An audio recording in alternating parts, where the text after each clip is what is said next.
I hate YouTube and the internet. People are probably wondering why there's so many glitches, but I'm just gonna be completely honest with you. YouTube is a glitchy mess, and my internet sucks. So, just expect it. Thank you guys for, like, warning me.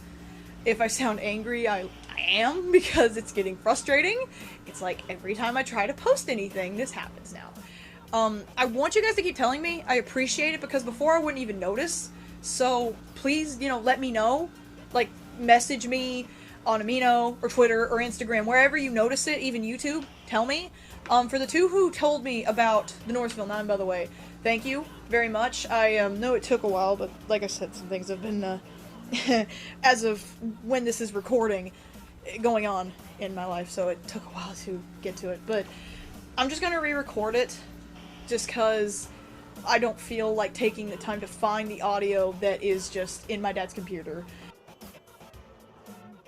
So, let's just get into what you guys are here for.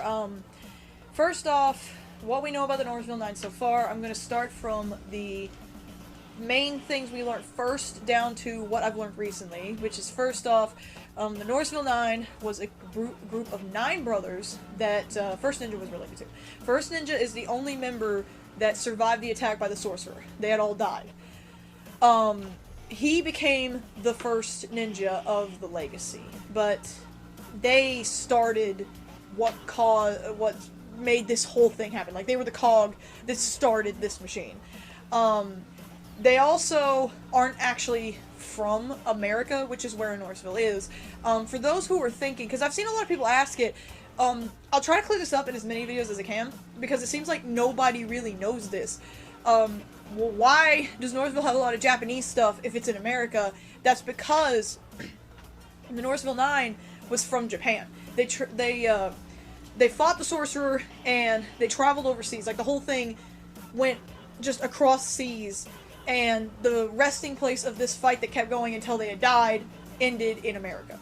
So that's why a lot of the stuff there is Japanese, because First Ninja, his brothers, and the sorcerer, they came from Japan and founded Northville. And yeah, if you're wondering about that, First Ninja founded Northville before you even met the creep. So that's why there's a lot of Japanese stuff there, because they were founded by people from Japan. So they're trying to keep that culture. Well, I actually think it's really neat. I actually think it's cool that they're trying to keep that heritage for the sake of the people who, well, made their town.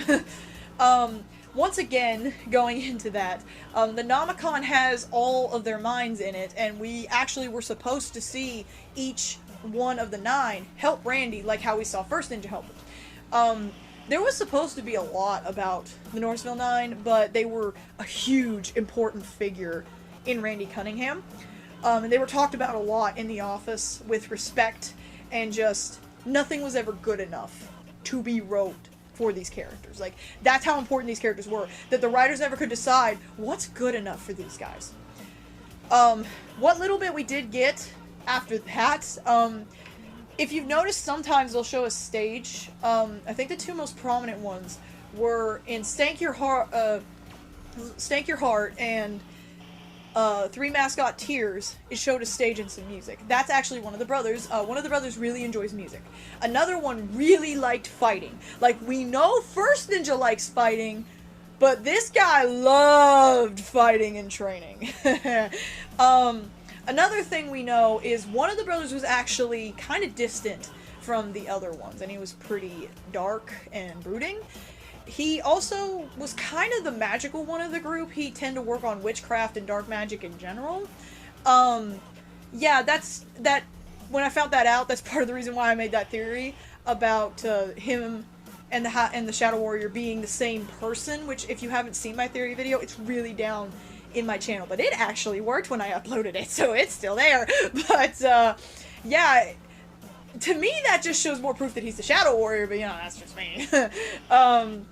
Another one we had found out about, from what I could tell, one was really stubborn, and some of the lessons actually signify that. You know, letting your pride go and pushing forward regardless. You can't really tell too much sometimes, but if you noticed in Debbie Metal, I was gonna make a thing to show people this, but YouTube copyrights, you know what I mean? in Debbie Metal and in Ninja Camp, you'll notice, you'll hear Joel McHale's voice, which is the voice actor for First Ninja. That actually is First Ninja. I can tell you that that's First Ninja talking. He's the one that takes the mask from people. He was trying to chase Randy, and he's also the one who said, you know, becoming a ninja. So, yeah, he will tend to, for some reason, look like a samurai when he's talking to Randy for some reason. I guess that's just his preference, I don't know. Sadly, that's all we got. I realized this was a little jumbled, but honestly the other one was way worse. And no, I don't mean the error that was on the video. That actually was a glitch. I rambled too much in that one. Again, I'm sorry guys, I'm trying my best here. It's always something. I'll see if I can get any better at this. It's just right now, I'm trying to figure out on whether or not I can get it to work on this internet. Or Arrow Man! Arrow Man! That's it! I hope... I'm up hers. Yep, well, I need to stop talking.